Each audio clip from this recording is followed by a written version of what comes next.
welcome to another episode of GIS Answers. Today we'll be looking at the state of Florida, and we'll be looking at the Bigfoot sightings in Polk County. Kink Leak, a subscriber to the channel, has asked that we look into Polk County, and that's what we'll do. And so we've got the sightings in the yellow points, and we have the county boundaries in the red, and we have state,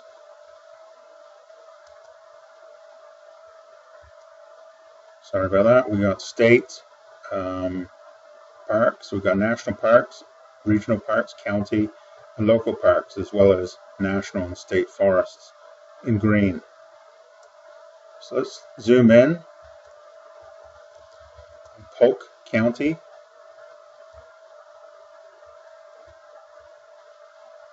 See if we have any clusters of points, and obviously we do down here in the southwest portion of the county.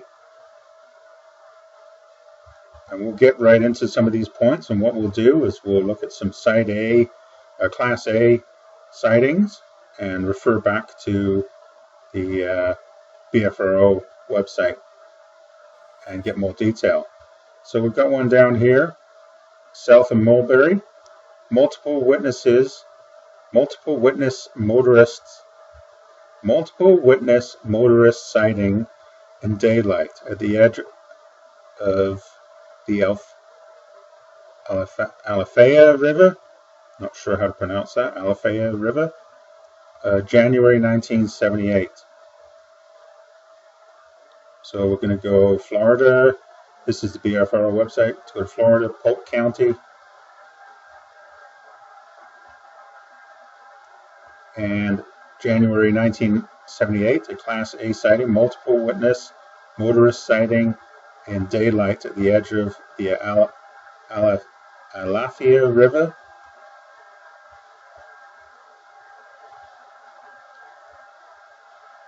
Just watched a TV show which made reference to the skunk ape / Bigfoot of Florida.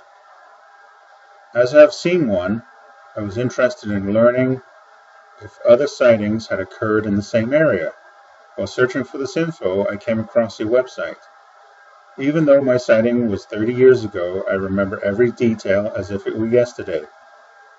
It was early morning, 8-ish, New Year's Day, 1978. My sister had picked me up at the Tampa airport the day before.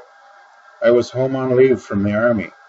We had spent the evening with friends in Lakeland and set out about 6:30-ish for Ona. We were driving south on Highway 37, and we had just started across the bridge over the Alafaya River. In the passenger seat, I had a clear view of the river. On the south side of the river, squatting at the edge of the water, was a large, dark-haired skunk ape. He was splashing water over his shoulder. I yelled for my sister to stop the car. As I opened the door to jump out, I ran to the bridge rail. He looked up at me. His features were more human than ape-like. He stood up, seeming not afraid at all, looked at me for a moment, and then turned and climbed up the bank into the woods.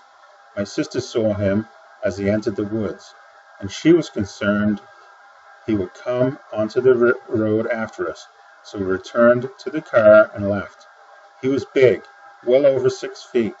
He had a massive chest and arms, and he was covered in shaggy dark hair. His face was not as hairy as his body. I did not feel threatened at all. So 2 witnesses. Around 8 o'clock in the morning on a clear, bright day, rural wooded area with a small flowing river.